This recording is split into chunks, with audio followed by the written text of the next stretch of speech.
Let's talk a bit more about job interviews. So, if you are lucky enough and you've been chosen for interview by large company, so large in New Zealand is if it's more than 15 people. If it is 50, it's already large company. Say if between 50 and 100, it's considered in New Zealand large. So companies of that size would have their own human resource manager. And human resource manager, his task is to see how you're going to interact with the rest of the people, because they probably would have already variety of people in the team.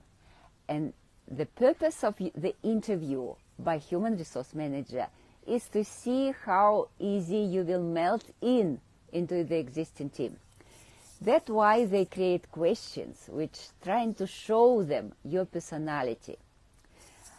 And I noticed that you guys who is working, hands-on working, you're probably very good with your work, but you're not so good with thinking a little bit wider than exactly only about your work. What I mean about this? I call this question conceptual question. So, like about some concept. For example, question like this. Imagine that I am talking to your employer, manager, supervisor. I'm asking to characterize you, to give you short reference, in 3 words reference, what sort of person you are. And you need what your manager would say. Then she would reword this and say, how can you, in 3 words, what 3 main words will describe your personality? Normally, a few people who were interviewed last week, totally lost on this question, completely lost, because you never thought of this. What are 3 words which is your personality?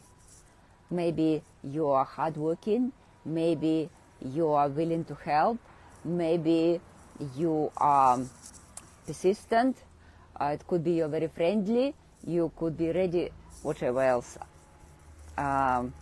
good supervisor, whatever. But you need to think a little bit about yourself and be able in 3 words to describe yourself. It's not good to talk too much. On the question like this, if you ask to describe something in 3 words, you should do it in 3 words, not in long sentences. So this is some conceptual questions which you can face if you're going to work in a large organization.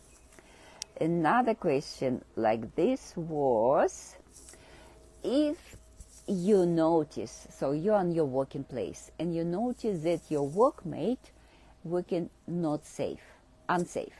So he shouldn't do that. He is working unsafe. What would you do? Give steps 1, 2, 3. What do you do?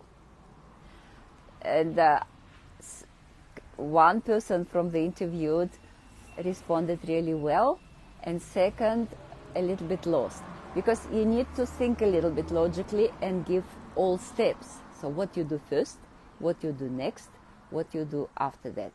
See, and you should talk about this. It's not obvious. This is exactly what this manager wants to hear.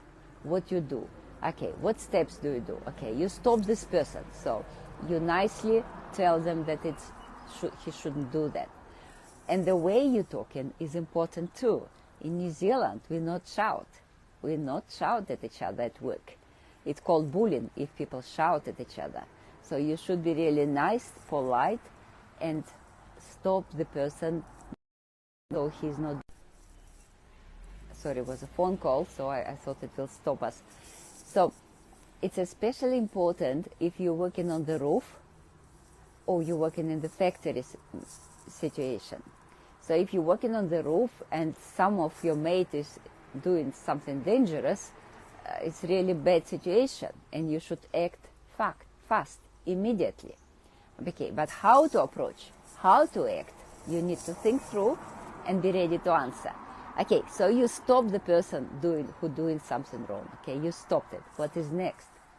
You nicely should explain the person how to do it right. Okay, then what is next? Maybe the person doesn't understand how to do it right. Maybe you need to show. Maybe you need to show it. Okay, so see, and that would be 3 and 4. So look at your safety procedures at your work and see what you do, and then be ready to answer such questions, because they may come up in your own interview. It may happen as well. Now, be ready to answer questions about your personality.